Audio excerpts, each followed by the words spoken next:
By the grace of God this morning, I'm going to be starting a series which I've titled God's Design for Marriage. The series is going to be on relationship. So I need us to please, let's stay tuned. I pray that the Holy Spirit of the living God will bless us, even as we go through this series together in Jesus' name. So this morning, we are starting off the series. Turn your Bibles, if you will, with me to the book of Genesis 2, verse number 18. Genesis 2:18. And the Lord God said, it is not good that man should be alone. I will make him a helper comparable to him. Now, to underscore this timeless truth spoken from the mouth of God himself, the wisest man that ever lived, Solomon, he now said in our second passage, Ecclesiastes chapter 4, verse number 9. Ecclesiastes chapter 4, 9. Two are better than one, because they have a good reward for their labor. For if they fall, one will lift up his companion. But woe to him who is alone when he falls, for he has no one to help him up. Again, if two lie down together, they will keep one. But how can one be one alone? Though one may be overpowered by another, two can withstand it. And a threefold cord is not quickly broken. Lord, we pray that you are blessing to the reading of your word. And Lord, as we glean from your word, I pray you will speak to us in Jesus' name. Give us revelation. Let revelation lead to transformation. In the name of Jesus, we give you all the glory. In Jesus' mighty name we pray. Now, there are some foundational truth about the passage that you have read and relationship. Number one, relationship is God's idea. Marriage is God's idea. It's not man's idea. God himself said, Genesis 2:18, it is not good man should be alone. Neither is it good for woman to be alone. Two, God designed relationship with a purpose and for a purpose. God designed relationship with a purpose in mind and for a purpose. Number three, God designed relationship or marriage with a blueprint. Marriage has a blueprint. So that's why I say whenever I speak on marriage, I always say if you cannot read the manual, then don't buy the product. Because every product has a manual. And when you are not ready to read the manual, then don't buy the product, because it's a waste if you buy the product without reading the manual. Number four, God didn't design relationship for failure but for success. Now, if relationship does fail, then why? Number five, God didn't design a marriage to be selfish but selfless. Now, if any of the party is selfish, then why? God didn't design a marriage to be a burden but a blessing. Now, if your whole relationship is becoming a blessing, it's becoming a burden to you, then why? God didn't design a marriage to be endured but to be enjoyed. Now, if you are just enduring yours, the question is why? God didn't design a marriage to die prematurely. If your own is almost on life support or it's already dead, why? God's design for marriage is for a lifetime. And that's why spouses are called life partners. In marriage, all things being equal, once you chose a partner, once you choose a spouse, you stay glued for your lifetime. That's why I said all things being equal, because at times all things are not equal. You may choose one, something may happen, the person may pass untimely. Sorry about that. You may choose one, the person can be an animal that all he loves to do is to beat and to box. If you don't preserve yourself, self-preservation is the first rule of survival. You may not live to be able to share your testimony ultimately. But all things being equal, God designed relationship, marriage, to be for a lifetime. That's why I always say, when it comes to marriage, there is no return, no exchange, and no money back guarantee. It is not a Walmart product. That you can say, oh, I bought it yesterday, oh, I didn't like it today, and then you go back, please, I need my money back. You don't do that with marriage. There is no what is called in law buyer's remorse. I had a man said one day, I just discovered that after being married to the wife for about 5 years, he said, I just discovered I made a mistake. I said, sorry for your mistake. Sorry. But this one, you have to go and cope with the mistake. And the Lord will help you. And I'm sure the Lord is helping him today. For this reason, you must not rush into it. You must prepare for it. You must seek God's guidance and counsel before going into it. Your choice and decision must be primarily based on God and his word. Now, once you have chosen or elected someone for marriage, you must work hard to make that election sure. That's what the Bible says. You must work hard. Marriage enjoyment is hard work. To ensure the success of the relationship. Let me say this. Know that marriage is made up of two imperfect human beings doing their best with God's mercy, God's help, and God's grace to live together in accordance with the will of God. None of any two-party relationship is God. Therefore, you cannot expect the individual to be all perfect. Some places they are lover in the realm of angels, only to discover. So they will call them my angel when they are still dating and cutting, my angel, my this, my that. It may be impossible for good angels to do wrong because they are God messenger. Only to discover after marriage that the individual is a fallen angel. We all, with that exception, are imperfect people, are married to imperfect people, but coping with our imperfections by the grace of God. So learn to cope with what you have. Amen. Whatever you have, learn to cope with it. Or whosoever you have. Now, can I sound this note of warning? It's not enough to pray for a good wife. Pray also that God will make you a good husband, because you cannot put a bedroom slippers on a designer suit. It won't fit. You get what I said? If you are praying for a good wife, you must also pray that God will make you a good husband, because you cannot put on a bedroom slippers below on top of a designer suit. It's never going to fit. It will be a total misfit. Now, if the relationship must be purpose driven and purpose fulfilled. What must I pay attention to?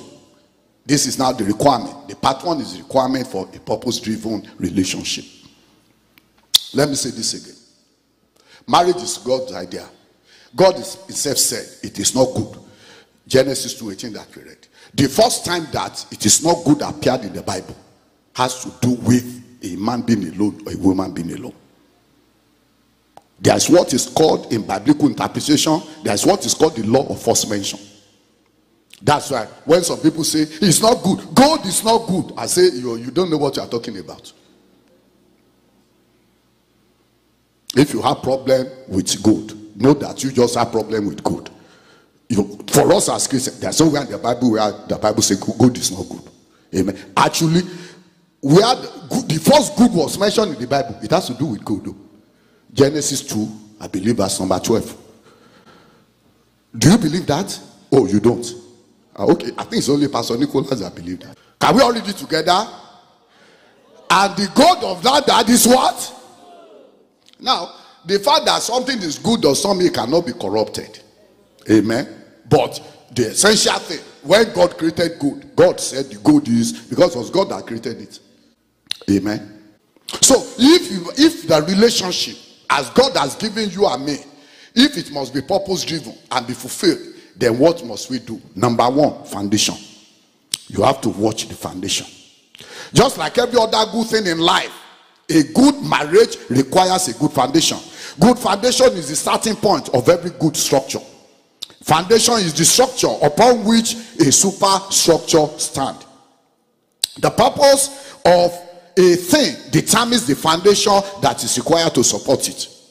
The foundation you lay for a bungalow building or a one-story building has to be different from the foundation you have to lay for a 10-story building. Purpose determines foundation. Marriage is a lifetime commitment, and therefore the foundation must be well laid. For this reason, the foundation must be family laid. Ezra 6 verse number 3, he said, let the house be rebuilt, and the place where they offer sacrifices unto me, and let the foundation of it be firmly or strongly laid. And why? Psalm 11 verse number 3, why should the foundation be firmly laid? Why must you pay attention to the foundation? The Bible says, Psalm 11:3, if the foundation are destroyed or faulty, what can the righteous do? What can the righteous do? It's the righteous, but he's speaking in tongue. He's doing everything. He's chasing devils. He's Holy Ghost filled, but he's having problem in marriage. He's talk today, talk tomorrow. Problem today, wahala tomorrow. And he's born again. He's speaking in tongue. He's Holy Ghost filled. Why? Because there is an issue with the foundation. The foundation has an issue. What can the righteous do if the foundation be faulty? Two alternatives. Number one, the righteous may suffer so much, like a dog that has been offered to the god of iron for sacrifice. Or the righteous can find a way to repair the foundation. Look at Matthew 7:24-27. Matthew 7:24-27, where the name of our church was taken from.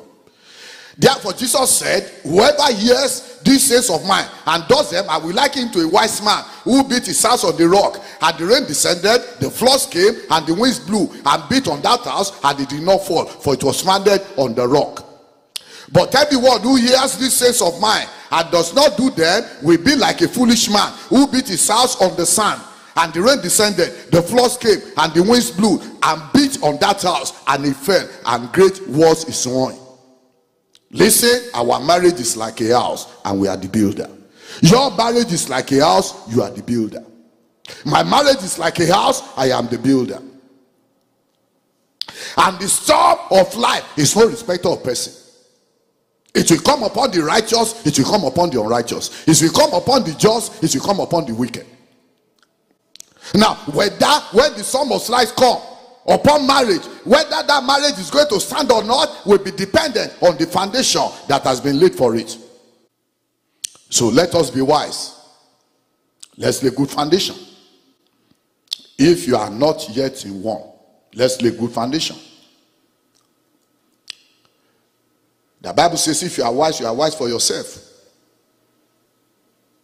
I believe that's Proverbs chapter 9 verse number 12. But if you are a fool, the Bible says you will suffer the consequences of being foolish by yourself also. Nobody can suffer the consequences of foolishness on behalf of another fellow. Amen. Even your mother that loves you so much, if you behave foolishly, the consequence of it, you suffer it by yourself. Isn't that what the Bible is saying? Right? Can we all read it together? If you are wise for yourself. And if you score, or if you're a fool, you will do what? Nobody ain't going to bear the consequence of foolishness with another person. I haven't seen it. They can sympathize with you. They can, they can pity you. But it won't go beyond that. It won't go beyond. Well, I've seen a lot of examples. I can't be going into them.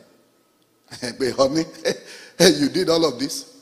There was a situation of a man back in the day. Several years ago, when we newly came to America. This guy was married, and he was working in a gas station. And he was living above his income. When he had one of his children, we were made to understand that he was distributing big electric kettles, as if they sell them for $1. And he was working in a gas station. So a friend of his, who was somebody that knows him, who was living with us then, he now told me that this guy, God has so much blessed him. Oh, I said, really? Is that? I said, really? I said, where does he work? He said, in the gas station. I said, all right, my friend. You have just got into America. Be careful, oh. Be careful, oh. Be careful who you go to their house. Be careful who you keep friendship with. I beg you in the name of God, be careful, oh. This one that you are saying, that God has blessed him. And he's working in the gas station. I say, I don't know that about America. When he started telling me the things that he was doing. And the guy was married. He has little children. It wasn't long before the alarm blew. One of our brothers in the church, who was his boss at work, his boss. Actually, it was that one that called me. And he said, Pastor, I have a challenge. I said, what's the challenge? He said, it has to do with social person. I said, what about it? He said, FBI came to their office. And then they said they were investigating something.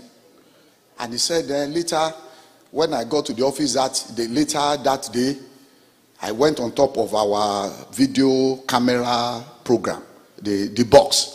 And I saw there were a lot of driver's license. By the time I brought them down, I see the same guy. He will cut another hairstyle like this. He will put a different name. He will change. He will reverse his name. He will do another style like this. He will reverse the name. He said, I saw all kind of things. He said, sir, do I turn them over to the investigator? I said, listen carefully. Listen carefully. Listen carefully. What has happened? Oh, he said he was made to understand that last Sunday, after in the afternoon, the guy finished service. He went to church. He left church and he drove from Dallas. He went across the border of Texas to Oklahoma. And FBI were following him. He went to the place where he would go and do his card something. And they were following him. As he did the first transaction, wow! They just surrounded him. Light time has come. Money time has come. Illegitimate. It's very sad. And that was how he was arrested. He started the process of prosecution. He has to be tried in about 10 states. Because, he committed, as many states where you commit each offense, you have to take it to jurisdiction. And when all was said and done, he was sent back to the village where he came from. You know what? Why this story? The wife, young lady, we know her very well. She was serving in the choir of one of our churches. You think the wife went to prison with him? Oh, you guess right. You think after serving the prison term, you think the wife loved him so much that when they deported him to Nigeria, that so that you don't go alone, honey, so that you don't go alone, let me follow you. You think that the wife followed him? No, you guess right. You think the wife remains single forever? Oh, you guess right. What am I saying in essence? When it comes to marriage, listen carefully. I always say this. Nobody can suddenly say they found a $10 million in OJ's account and the wife does not know about it. No, it's not possible. Before it ever gets to that, my wife will have known that something is already happening in OJ's life. Yeah, that's it. Suddenly a miracle just come and the money like hush puppy. The money just came. Once you see that transaction that is unusual is going on in your husband or your wife's life, quickly ask questions. Honey, sit down. Let us discuss this matter. The Lord will help us in Jesus' name. It's going to be a very interesting series. Believe me, I won't be able to go beyond the issue of foundation we are talking about this morning. But let me round up on the foundation for a purpose-driven marriage by saying this. There is no other foundation, according to 1 Corinthians 3:11, that anyone can lay for anything, including marriage, except that which is laid in Jesus Christ. Christ should be the foundation of every relationship. If you compromise in the foundation, there may be trouble in the latter days. The foundation must be in God's word. And where the foundation is faulty and the effect is already showing, please ask for help. Seek help. Don't keep quiet. Help is always available. What did I say? Help is always available. If, for instance, you are already in the school of marriage and you know there's already some situation, just seek help. Help is always available. Shall we rise up? Just stay tuned to this series, because I know God will use it to speak to a lot of relationship. God will use it to speak to a lot of marriage in Jesus' name. And I pray for everyone today under the sound of my voice. The Lord woke me up at about 3 a.m. and I've not slept since then. After I did everything I had to do, I engaged in series of prayer for a group of people in the church as the Holy Spirit ministered to me overnight. And those are the single parents. Those who are of marriageable age and they are believing God for their relationship. Or they may not be believing God for relationship, but because they are single parents, they are going through challenges when it comes to children of the marriage. To every such individual under the sound of my voice this morning, I pray that the good Lord will give you help in Jesus' name. I pray for every such individual, the Lord will strengthen you in Jesus' name. I pray for every such individual, the Lord will uphold you in Jesus' name. I pray for that individual, the good Lord will support you in Jesus' name. And as you go into the rest of this week, to everyone now, may the good Lord go ahead of you. May the mighty hand of the Lord rest upon you. May the journey of this week be eventful for you. May you be blessed in your going out.